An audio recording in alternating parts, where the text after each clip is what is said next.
ये कहानी है 1960 के दशक की, जब रॉन क्रे और रेजी क्रे नाम के दो जुड़वा भाइयों का पूरे लंदन में राज था। रेजी पहले एक बॉक्सर था, लेकिन बाद में उसने अपराध की दुनिया में कदम रख लिया और दोनों अपराध जगत का हिस्सा बन गए। फिल्म की शुरुआत में हम रेजी को देखते हैं, जो अपने घर के बाहर खड़े पुलिस वालों का मजाक उड़ा रहा है, जो उस पर हर वक्त नजर रखे हुए हैं। वो उन्हें घर के अंदर आकर चाय पीने को कहता है। पुलिस वाले उसे बाहर में जाने को कहते हैं। उसके बाद वो अपने ड्राइवर के घर पर जाता है। वहाँ उसे ड्राइवर की बहन मिलती है, जिसका नाम फ्रांसिस है। वो उसे पसंद करने लगता है और उसे डेट के लिए पूछता है। रेजी काफी चार्मिंग और गुड लुकिंग है, इसीलिए फ्रांसिस उसके इस ऑफर को एक्सेप्ट कर लेती है। लेकिन लगता है कि फ्रांसिस की मॉम को रेजी बिल्कुल भी पसंद नहीं है। उधर रेजी का जुड़वा भाई रॉन को पैरानॉइड सिजोफ्रेनिया के लिए एक मेंटल हॉस्पिटल में बंद कर दिया जाता है। ये एक ऐसी बीमारी होती है जिसमें इंसान को मति भ्रम होने लगती है, जिससे वो समाज के लिए काफी खतरनाक हो सकता है। लेकिन रेजी नहीं चाहता कि उसका भाई और दिन इस हॉस्पिटल में रहे, इसीलिए वो उस डॉक्टर को धमकाता है जो उसका इलाज कर रहा है। और डर के मारे वो डॉक्टर अपने सीनियर से कहता है कि रॉन अब ठीक है और उसे अब आजाद कर देना चाहिए। लेकिन वो रेजी को सावधान करता है कि उसका भाई कभी ठीक नहीं हो सकता और उसे काबू में रखने के लिए उसे हमेशा मेडिसिन पर रहना पड़ेगा। फाइनली रॉन आजाद हो जाता है और उसके बाद वो दोनों भाई अपना तांडव शुरू करते हैं और उन सारे क्लब्स को जबरदस्ती उनके ओनर से खरीद लेते हैं। उसके बाद रेजी फ्रांसिस को लेकर एक क्लब में आता है, जहां सब रेजी को काफी इज्जत दे रहे थे। ये देखकर फ्रांसिस उससे पूछती है कि ये सब तुम्हें कैसे जानते हैं। रेजी बताता है कि ये क्लब उसी का है। उसके बाद उसका एक आदमी उसे किसी काम से बुलाता है और बताता है कि उसी के एक आदमी ने उसे धोखा दिया है, कुछ पैसों की हेराफेरी करी है। रेजी उस आदमी को एक जोर का पंच मारता है, क्योंकि उसकी वजह से वो फ्रांसिस को बिल्कुल भी अटेंशन नहीं दे पा रहा था। उसके बाद वो फ्रांसिस के पास आता है। दोनों काफी रोमांटिक बातें करते हैं और एक दूसरे को किस करते हैं। दोनों रिलेशनशिप में आ जाते हैं। उसके बाद रेजी फ्रांसिस को अपने भाई रॉन से मिलवाने ले जाता है। रॉन को देखकर फ्रांसिस शॉक्ड हो जाती है, क्योंकि वो दोनों जुड़वा थे। लेकिन रॉन फ्रांसिस से कहता है कि उसका भाई उससे कहीं ज्यादा हैंडसम है। उसके बाद रॉन की वैनिटी से रॉन का बॉयफ्रेंड निकलता है, जिसका नाम टेड था। अगले सीन में हमें साउथ लंदन के एक दूसरे गैंग को दिखाया जाता है, जिसका नाम टॉर्चर गैंग है, जिसके लीडर का नाम चार्ली है और वो रेजी गैंग का राइवल है। और वो कई बार रेजी को मारने की कोशिश कर चुका है, लेकिन रेजी हमेशा बच जाता है, जिस वजह से रेजी चार्ली पर हमला करता है और वो घायल हो जाता है। और फिर चार्ली अपने एक आदमी जॉर्ज को रेजी के पास दोस्ती का हाथ बढ़ाने के लिए भेजता है। उसके बाद रेजी और रॉन चार्ली के पास आते हैं, लेकिन वहाँ पर चार्ली मौजूद नहीं था, बल्कि उसके गुंडे होते हैं और उन्हें घेर लेते हैं। लेकिन रॉन उनके सामने ऐसा प्रिटेंड करता है जैसे उसकी जेब में गन्स हैं, जिसका यूज करके वो बाहर चला जाता है। गुंडों को लगता है कि रॉन रेजी को अकेला छोड़कर भाग गया है। रेजी अकेला अंदर रह जाता है और वो गुंडे उसे घेर लेते हैं। तभी पीछे से रॉन हथौड़ों के साथ अंदर आता है और दोनों भाई मिलकर उन गुंडों की चटनी बना देते हैं। इस इंसिडेंट के बाद पुलिस चार्ली को अरेस्ट कर लेती है और उस पर कई सारे चार्जेस लगाए जाते हैं। और इस तरह से क्रे ब्रदर्स का लंदन में राज हो जाता है और वो लंदन के कई बड़े क्लब्स और कसिनो को खरीदना शुरू कर देते हैं। और इनमें उसकी मदद लेस्ली नाम का एक आदमी करता है, लेकिन रॉन उसे बिल्कुल भी पसंद नहीं करता था। लेस्ली उन दोनों को एंजेलो नाम के एक बड़े क्रिमिनल फैमिली के एक मेंबर से मिलवाता है, जो एक अमेरिकन माफिया की तरफ से आया था। और वो लंदन को यूरोप का लास वेगास बनाना चाहते हैं, ताकि वो यहाँ के कसिनो से प्रॉफिट कमा सके। लेकिन दोनों भाई किसी के नौकर बन के काम नहीं कर सकते, इसीलिए वो 50-50 की पार्टनरशिप के लिए हामी भरते हैं। और अब उनके कसिनो में बड़े बड़े लोगों का आना जाना शुरू हो जाता है। उन्हें काफी प्रॉफिट होता है। लेकिन फिर रेगी को अपने किसी पुराने क्राइम के लिए जेल जाना पड़ता है, जहाँ उसे काफी टॉर्चर किया जाता है। लेकिन रेजी भी एक पुलिस ऑफिसर के हाथों को हैंडकफ से बांधकर उसे काफी मारता है।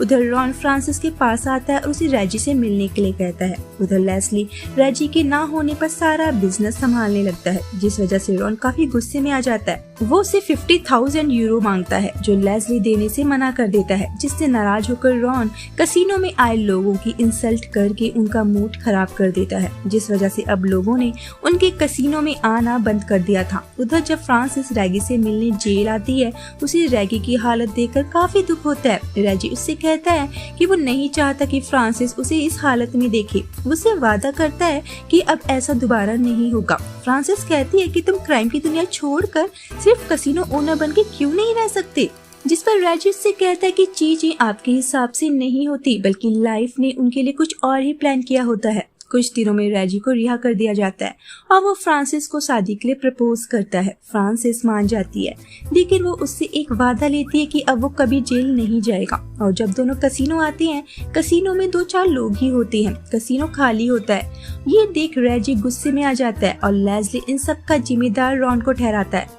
जिस वजह से रेजी और रॉन में झगड़ा हो जाता है। रॉन फ्रांसिस को भला बुरा कहने लगता है। ये सुनकर रेजी को गुस्सा आ जाता है, वो रॉन को पीटने लगता है। थोड़ी देर बाद रॉन रेजी से माफी मांगता है, दोनों फिर से एक हो जाते हैं। फ्रांसिस वहाँ से जाने लगती है, रेजी उसके पीछे पीछे आता है। फ्रांसिस उससे कहती है कि वो उसे भूल जाए। रेजी उसे समझाता है कि रॉन जब अपनी दवाइयाँ लेना भूल जाता है वो पागल हो जाता है, वो दिल का बुरा इंसान नहीं है। फ्रांसिस उसकी बात मान जाती है।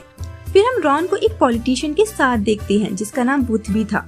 रॉन उसके पास किसी काम से आया था, लेकिन वो उसके काम को करने से मना कर देता है। बुथ भी रॉन की तरह होमोसेक्सुअल है और ये बात प्राइम मिनिस्टर को पता चल जाती है, लेकिन इलेक्शन करीब होने की वजह से वो कोई एक्शन नहीं ले सकता। उधर जब रेजी फ्रांसिस के साथ था, उसे एक क्लब दिखाई देता है और उसे काफी पसंद आता है। अब वो उस क्लब के ओनर के साथ पार्टनरशिप कर लेता है। रॉन अपने पुराने भाई को वापस पाना चाहता था, इसीलिए वो उस क्लब में झगड़ा करवा देता है जिसे रेजी ने अभी अभी खरीदा है, जिस वजह से उस क्लब का ओनर पुलिस को बुला लेता है और रॉन और रेजी को अरेस्ट कर लिया जाता है। लेकिन रेजी को इस वक्त कुछ पता नहीं था कि उसे क्यों अरेस्ट किया गया है। लेकिन जब उनकी जज के सामने सुनवाई होती है, उनका केस ही क्लोज कर दिया जाता है, क्योंकि सरकार की भी इसमें काफी बदनामी होती। न्यूज़पेपर में रॉन की तस्वीर पॉलिटिशियन के साथ छप चुकी थी और सरकार कोई भी रिस्क नहीं ले सकती। केस से बरी होने की खुशी में दोनों भाई पार्टी करते हैं और वहाँ उसे रीच नाम का एक ऑफिसर मिलता है जो उनके केस पर काम कर रहा था। दोनों भाई जबरदस्ती उसके साथ फोटो क्लिक करवा लेते हैं और ये फोटो उस ऑफिसर के सीनियर तक पहुँच जाती है, जिसके बाद उसे लगता है कि रीच इन गैंगस्टर के साथ मिला हुआ है और उसे इस केस से निकाल दिया जाता है। फाइनली रेजी और फ्रांसिस की शादी हो जाती है। फ्रांसिस की माँ उसे आखिरी बार समझाती है कि वो अपनी जिंदगी नरक बना लेगी, लेकिन फ्रांसिस उसकी नहीं सुनती। रेजी फिर फ्रांसिस के अनुसार सही रास्ते पर चलता है, लेकिन रेजी के अंदर अभी भी एक गैंगस्टर छिपा था जो धीरे धीरे बाहर आने लगता है और वो फ्रांसिस को इग्नोर करने लगता है। एक दिन रेजी की मॉम घर आती है और फ्रांसिस चाय नहीं बना पाती। ये देखकर रेजी की माँ कहती है कि जिस लड़की को चाय बनानी नहीं आती, रेजी ने उस लड़की से शादी कैसे कर ली। ये सब सुनकर फ्रांसिस को बहुत बुरा लगता है और वो डिप्रेशन में जाने लगती है। वो नींद की गोलियां खाना शुरू कर देती है। फ्रांसिस के बर्थडे पर रेजी उसे एक महंगी कार गिफ्ट करता है, लेकिन फ्रांसिस को कार चलानी नहीं आती, जिस पर वो रेजी से उसे कार चलाना सिखाने को कहती है। लेकिन रेजी काम का बहाना बनाकर कहता है कि वो उसे कल कार चलाना सिखाएगा। उधर रेजी जब अपने आदमियों के साथ था, लेस्ली रेजी को सलाह देता है कि उसे अब अपनी वाइफ यानी फ्रांसिस को भी थोड़ा टाइम देना चाहिए, सब कुछ ठीक चल रहा है। इतना सुनते ही रॉन गुस्से में लेस्ली के सर पर ग्लास फोड़ देता है और कहता है कि उसे लेस्ली पर भरोसा नहीं है, वो हमारे कई सीक्रेट्स जानता है। ये सब सुनकर रेजी से कहता है कि उसका हर आदमी उनके कई सीक्रेट्स जानता है, तो क्या सबको मार दिया जाए। रेजी से पूछता है कि क्या तुम अपनी दवाइयाँ नहीं ले रहे हो, क्योंकि इसी वजह से वो ये सब पागलपन कर रहा था। और वो कहता है कि हम दोनों भी एक दूसरे के बारे में बहुत कुछ जानते हैं, तो शायद हमें भी एक दूसरे को मार देना चाहिए। ये सब सुनकर रॉन उससे कहता है कि जो शीशों के घर में रहते हैं उन्हें दूसरों पर पत्थर नहीं फेंकने चाहिए। रेजी एंजेलो से मिलता है और रॉन के बारे में बात करता है और कहता है कि रॉन का यूं अखबार की सुर्खियों में बने रहना उनके लिए ठीक नहीं है। वो रॉन का कुछ करने को कहता है। रेजी कहता है कि वो रॉन का कुछ नहीं कर सकता, वो आजाद है। रेजी वापस आता है और फ्रांसिस को इग्नोर करके सो जाता है। फ्रांसिस उसे एकटुक देखती रहती है। उधर जॉर्ज का एक आदमी एक वेयर हाउस के ओनर को धमकाता है, जिसके बाद वो ओनर रॉन के पास मदद के लिए आता है। रॉन पैसों के बदले उसकी मदद करने को तैयार है। फिर वो उस क्लब में पहुंचकर जॉर्ज की गोली मारकर हत्या कर देता है और उसे ऐसा करते देख वहां मौजूद कई लोग देख लेते हैं। रेजी रॉन के पास आता है और कहता है कि ऐसा करने की कोई जरूरत नहीं थी, कई सारे लोगों ने उसे गोली मारते हुए देखा है और शायद अब रॉन को बचा पाना मुश्किल है। पुलिस फिर से रॉन और रेगी का केस ओपन कर देती है, लेकिन एक औरत जिसने खून होते हुए देखा था वो रॉन को पहचानने से मना कर देती है। दरअसल रेजी ने उस औरत को धमकाया हुआ था और ये बात वो फ्रांसिस को बताता है। फ्रांसिस कहती है कि काश वो उसे इतना प्यार नहीं करती तो कब का उसे छोड़कर जा चुकी होती। बारिश की वजह से फ्रांसिस की कार भीग रही थी। वो रूफ टॉप ओपन करने की कोशिश करती है लेकिन कर नहीं पाती। रेजी उसके पास आता है और कहता है कि वो उसके लिए इससे भी महंगी कार खरीद सकता है। वो फ्रांसिस को चिढ़ाने लगता है और कहता है कि वो आज काफी बदसूरत लग रही है, जिस पर फ्रांसिस उसे थप्पड़ मार देती है। गुस्से में रेजी उसके साथ मारपीट करता है और जबरदस्ती करता है और अगले दिन फ्रांसिस उसे छोड़कर अपने घर चली जाती है। अगले दिन रेजी फ्रांसिस को मनाने के लिए उसके पास आता है और उसे सॉरी कहता है और कहता है कि वो क्या उसके साथ ऐसी जगह जाना चाहेगी जहाँ बस वो दोनों हो और कोई नहीं। वो टिकट्स बुक करने की बात करता है। फ्रांसिस को लगता है शायद वो उन्हें एक और मौका देना चाहता है। वो अपने कमरे में जाती है और नींद की गोलियां खा लेती है। अगले दिन जब रेजी उसके पास आता है और देखता है कि फ्रांसिस ने सुसाइड कर लिया है, रेजी काफी दुखी हो जाता है। उसे काफी गिल्ट फील होता है। उसके बाद वो फ्रांसिस की उंगलियों में शादी की रिंग पहनाता है। दोनों भाइयों की आपराधिक गतिविधियां जारी रहती हैं और रॉन लेस्ली को मारने के लिए एक छोटे अपराधी जैक को पैसे देता है क्योंकि वो उस पर भरोसा नहीं करता था। जैक लेस्ली को मार नहीं पाता, वो उसको घायल कर देता है। लेस्ली को लगता है कि दोनों भाइयों ने उसे मारने की कोशिश की है, इसलिए पुलिस के सामने उन दोनों के सारे क्राइम एक्सपोज कर देता है। तो रेजी जैक पर गुस्सा करता है कि उसने लेस्ली पर हमला क्यों किया और फिर वो जैक को मार डालता है। रॉन रेजी से पूछता है कि उसने ऐसा क्यों किया। रेजी कहता है क्योंकि वो उसे मार नहीं सकता, लेकिन उसका दिल तो बहुत कर रहा है उसे जान से मारने का।